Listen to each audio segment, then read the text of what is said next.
حضرت معاویہ رضی اللہ تعالیٰ عنہ ان کے بارے میں حضرت جبرائیل امین کا سلام آیا ہے۔ جبرائیل امین نے رسول اللہ صلی اللہ علیہ وسلم کو عرض کیا کہ معاویہ کو میرا سلام دے دو۔ حافظ اماد الدین ابو الفدا اسماعیل بن خطیب عمر بن کثیر دمشقی رحمہ اللہ وفات 774 ہجری البدایہ والنہایہ میں فرماتے ہیں عن ابن عباس رضی اللہ عنہما قال اتا جبرائیل الی رسول اللہ صلی اللہ علیہ وسلم۔ ابن عباس رضی اللہ عنہ فرماتے ہیں جبرائیل امین ہے اللہ کے نبی خدمت میں کہا یا محمد اقرئ معاویۃ السلام، حضور معاویہ کو سلام دے دو میں واستوصِ بہ خیرا، اور آپ اس کو خیر اور بھلائی کی نصیحت فرمائیں۔ فإنہ امین اللہ علی کتابہ ووحیہ ونعم الامین، یہ معاویہ اللہ تعالیٰ کی کتاب پر بہترین امین ہے اور وحی پر بہترین امین ہے۔ حضرت معاویہ رضی اللہ تعالیٰ عنہ کتابت وحی پہ امانت دار ہیں، ونعم الامین، اور بہترین امانت دار ہیں۔ حضرت معاویہ رضی اللہ تعالیٰ عنہ کو یہ دور ہے جو میں نے نبی پاک صلی اللہ علیہ وسلم کے ساتھ گزرا ہوا پیش کیا ہے کہ اللہ کے نبی صلی اللہ علیہ وسلم کے ساتھ آپ کی رشتہ داری کیا ہے، حضور کا آپ کو اعتماد کتنا ہے، اللہ کے نبی کی محبت کتنی ہے، اللہ کے نبی ان سے قرآن لکھواتے، اپنے خطوط لکھواتے اور اپنی احادیث مبارک لکھواتے، اپنی طرف سے پیغامات لکھواتے، کتنا اعتماد تھا رسول اللہ صلی اللہ علیہ وسلم کو حضرت معاویہ رضی اللہ تعالی عنہ پر۔ نبی کریم صلی اللہ علیہ وسلم دنیا سے رخصت ہو گئے، حضرت ابو بکر صدیق رضی اللہ تعالیٰ عنہ خلیفہ بن گئے۔ حضرت ابو بکر صدیق رضی اللہ تعالیٰ عنہ کے دور میں مشہور جنگ یمامہ ہوئی ہے ربیع الاول سن 12 ہجری کو۔ حضرت صدیق اکبر رضی اللہ تعالیٰ عنہ کے دور میں جنگ یمامہ ہوئی۔ مسیلمہ کذاب جھوٹا مدعی نبوت اسی جنگ میں قتل ہوا۔ اس کے قاتل کون ہیں؟ اس کے بارے میں ایک روایت ہے حضرت امیر معاویہ رضی اللہ تعالیٰ، ایک روایت ہے ابو دجانہ، ایک روایت ہے حضرت وحشی رضی اللہ تعالیٰ عنہم، تینوں قسم کی روایات موجود ہیں۔ حضرت امام حسین بن محمد بن حسن الدیار بکری رحمہ اللہ وفات 966 ہجری نے تاریخ الحمیس فی احوال انفس النفیس ذکر و تقدیم خالد بن الولید کے اندر ذکر کیا ہے وکان معاویہ بن ابی سفیان رضی اللہ عنہما یقول انا قتلتہ، حضرت معاویہ فرماتے ہیں کہ میں نے قتل کیا۔ اب روایت میں تینوں کا تذکرہ آتا ہے تو اس میں تطبیق کیا ہوگی، قتل کس نے کیا ہے؟ غالباً بہترین بات وہ ہے جو حافظ اماد الدین ابو الفدا اسماعیل بن خطیب عمر بن کثیر دمشقی رحمہ اللہ وفات 774 ہجری نے البدایہ والنہایہ میں فرمائی۔ ابن کثیر رحمہ اللہ فرماتے ہیں کہ حضرت معاویہ رضی اللہ تعالیٰ عنہ بھی قتل میں شریک تھے اور نیزہ آپ کو وحشی نے مارا ہے اور کام آپ کا ابو دجانہ سے ماکب بن خرشہ نے ختم کیا ہے، ان نے کام تمام کیے، یعنی تینوں شریک ہیں۔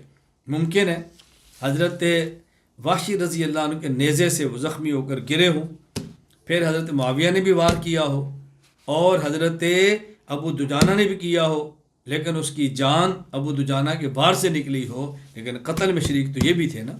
چنانچہ ابن کثیر فرماتے ہیں وقد یکون له شرک فی قتلہ وانما الذی طعنہ وحشی وجللہ ابو دجانہ سماک بن خرشہ بالسیف رضی اللہ تعالی عنہ۔ حضرت ابو بکر صدیق رضی اللہ تعالیٰ عنہ کے دور میں مختلف جنگیں ہوئی ہیں، آپ نے بہت جہاد کیا ہے۔ ایک مرتبہ آپ نے حضرت ابو سفیان کے بیٹے یزید، حضرت معاویہ رضی اللہ عنہ کے بھائی یزید ابو سفیان کو آپ نے لشکر دے کر روانہ کیا اور وہاں ان کو پیچھے قوموں کی ضرورت پیش آئی، افرادی اور اسلحے کی قوت کی ضرورت پیش آئی، تو پیچھے آپ نے کس کو بھیجا؟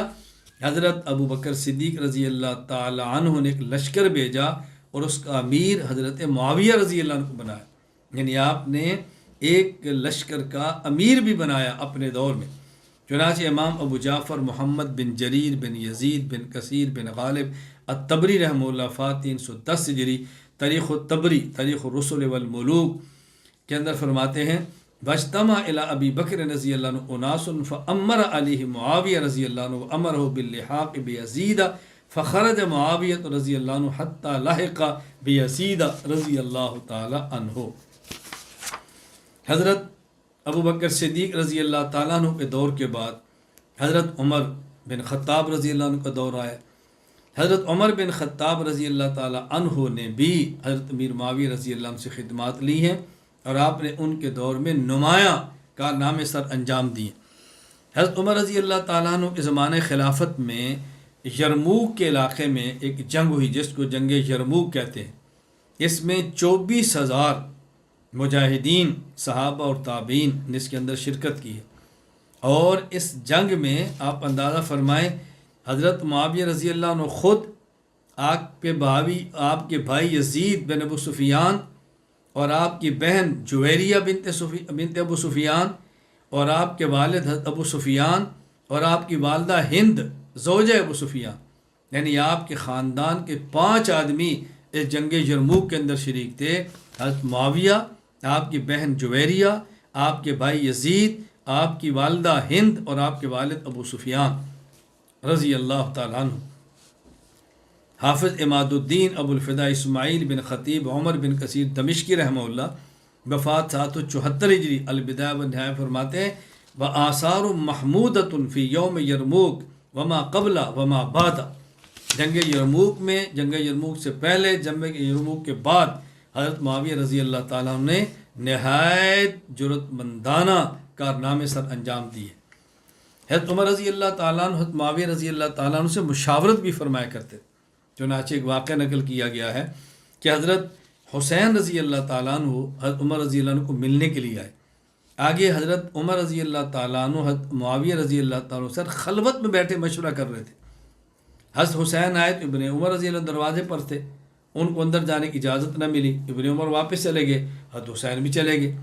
کچھ دنوں بعد حضرت عمر رضی اللہ عنہ ملے حضرت حسین رضی اللہ تعالیٰ عنہ سے، تو آپ نے فرمایا حضرت حسین سے، یا ای بنیہ لم ارکا اتیتنا، تم ہمارے پاس کیوں نہیں آتے، آیا کرو۔ انہوں نے کہا حضرت میں آیا تھا، آپ حضرت معاویہ کے ساتھ مشاورت میں شریک تھے، ابن عمر آپ کے بیٹے کو اجازت نہیں ملی تو میں بھی واپس چلا گیا۔ حضرت عمر رضی اللہ فرمان لگے کہ دیکھو یہ بات سمجھو، انت حق بالاذن من ابن عمر، کہاں میرا بیٹا عبداللہ بن عمر، کہاں آپ، ان کو اجازت ملے نہ ملے آپ کو اطلاع دینی چاہیے، آپ کے لیے کیا اجازت ہے۔ تو حضرت معاویہ رضی اللہ تعالیٰ عنہ کو حضرت عمر رضی اللہ تعالیٰ عنہ خصوصی مشاورت میں شریک فرماتے۔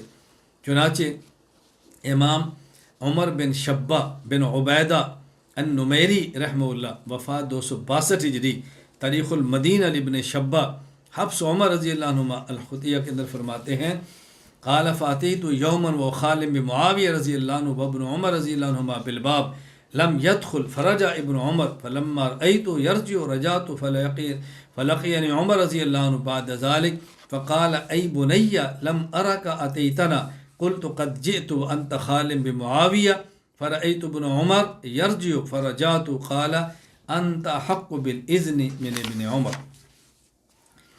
حضرت عمر رضی اللہ تعالیٰ عنہ کے پاس ان کے زمانے خلافت میں معاویہ رضی اللہ تعالیٰ عنہ شام سے تشریف لائے حضرت عمر کے پاس مدینہ منورہ۔ پتہ چلا کہ آپ حج پہ تشریف لے گئے، آپ حج پہنچ گئے اور بغیر کسی کو ملے سیدھے حضرت عمر کی خدمت میں گئے۔ حضرت عمر کے پاس گئے تو آپ نے پوچھا کہ تم سیدھے میرے پاس آئے ہو، والدین کے پاس گئے ہو؟ کہا جی نہیں۔ فرمایا جاؤ پہلے اپنی والدین کے پاس جاؤ اور خصوصاً اپنی والدہ ہندہ کی خدمت میں جاؤ۔ حضرت عمر رضی اللہ تعالیٰ والدہ خدمت میں گئے تو والدہ نے فرمایا کہ بیٹا کہ تم حضرت عمر کی خدمت کے اندر جاؤ۔ اللہ اکبر۔ اور کہا بیٹا دیکھو تم جیسے بیٹے کم ہی آزاد عورتیں جنتی ہیں، اور میں آپ کو نصیحت کرتی ہوں کہ حضرت عمر کی بات مانو، جس بات سے خوش ہو اس کا خیال کرو، جس بات سے ناپسند کریں جس بات اس سے باز آ جاؤ، کیونکہ اس مقام پر تم جو پہنچے ہو حضرت عمر رضی اللہ تعالیٰ عنہ کا صدقہ ہے۔ حضرت عمر نے تمہیں ایک منصب دیا ہے، شام کا گورنر بنایا ہے، عہدے پر برقرار رکھا ہے، تو آپ ان کا بہت زیادہ خیال کرو۔ چنانچہ امام محمد بن یحییٰ بن جابر بن داؤد البلازری رحمہ اللہ وفات 279 ہجری انصاب الاشراف البلازری میں فرماتے ہیں لما توفی ابو بکر وولی عمر ولا یزید بن ابی سفیان بعد وفات ابی عبیدہ بن الجراح الشام فقدم معاویہ من الشام۔ اللہ عمر حضرت معاویہ کے بھائی یزید بن ابی سفیان یہ جو کہ شام کے گورنر تھے، حضرت عمر کے دور میں حضرت عمر نے گورنر بنایا تھا، معاویہ رضی اللہ عنہ بھی وہاں تھے۔ کہتے ہیں وہاں سے واپس آئے وقد حج عمر، حضرت عمر حج پہ تشریف لے گئے، فدخل علی معاویہ فقال عمر متی قدمت قال الآن، قالن و بدات بکا، میں سیدھا آپ کے پاس ہوں. فرمایا فات ابوئی وبدا بہند فانصرف معاویہ فبدا بہند فقالت له یا بنی انه واللہ قل ما بلدت حرۃ مثلک، اللہ کی قسم تم جیسے بیٹے کم ہی مائی جانتی ہیں.